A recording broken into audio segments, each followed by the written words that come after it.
everybody, welcome to the Department of Comics. I'm your humble host, Agent DeCamp. Happy to see you here. And today we're going to do episode 20 of some comics that I own, where I usually show 3 random comics, an issue of Fantastic Four, and then a slab. Except today, instead of the slab, I got something in the mail, so we're going to show that. I did already take it out, so you don't have to watch the fat guy trying to struggle with all the packaging. They packaged it very, very well. This is from eBay seller Will267638. WIL267638.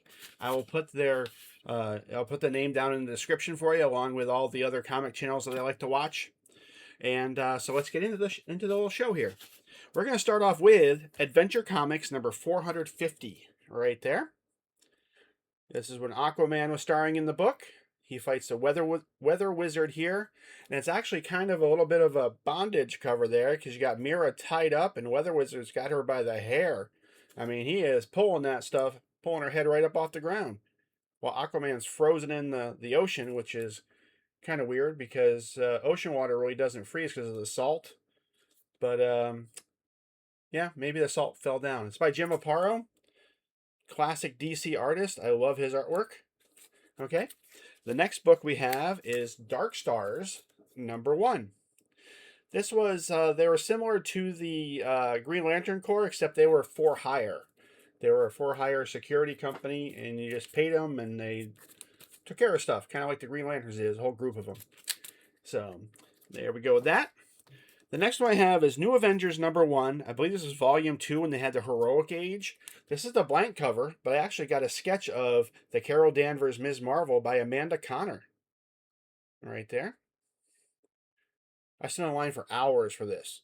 And then I stood in front of her table for an hour because she kept signing people's books that would come up while I waited for her to do my sketch. Okay. The Fantastic Four book we're going to show is this one right here. It's number 569. This was the Mark Miller, Brian Hitch run, although this issue is drawn by somebody named Ahern, inked by Immonen, right there. Nice wraparound cover with my clear backing board. And then the other thing, a little bonus for this one was, I also had the newsstand version of this. And as you see, the newsstand version, this one here, they put the banner up on top instead of the bottom of the book, of the front cover. And also the UPC is right there in the top corner, whereas on the direct, whoops, my arm's covering it, it's on the back cover. Okay. And then the other little tidbit about this run of Fantastic Four, the Miller run, they had a border, this bluish purple border around the cover picture. I don't know how well you can see it there. You see it's even here on the front. You know, so the picture doesn't go all the way to the edge like it does with the directs. But just this one run they had, all the newsstands had that border. I think that was the only one Marvel ever did that with. And like I said, they took the banner and moved the banner from the bottom to the top for all the newsstands.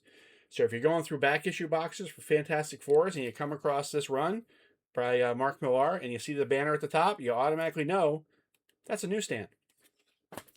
Okay, then the eBay purchase I got, it was listed as the San Diego Comic-Con 2024 Marvel panel, I believe for Marvel Fanfare panel with Kevin Feige. Excuse me, I'm sorry. And it said for Fantastic Four 22.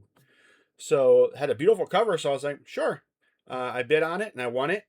And they sent it off to me, and it came in the original poly bag with a backing board. And I took it out, and I was like, this isn't Fantastic Four 22. See, here's the cover. Right there. See a beautiful cover. Yeah. And the cover is by Steve McNiven. Right there. But it's Marvel Zero number 1. The special Comic-Con edition. And I messaged this guy, and I said, hey, I just want to let you know that this isn't Fantastic Four 22. This is Marvel Zero. And he apologized for it because he never took it out of the bag and board. It's still sealed in the original poly bag. So he said they said it was Fantastic Four 22. He never thought about it. So I said, don't worry, it's no problem because I didn't have this book either, and now I do. So I'm happy to get it.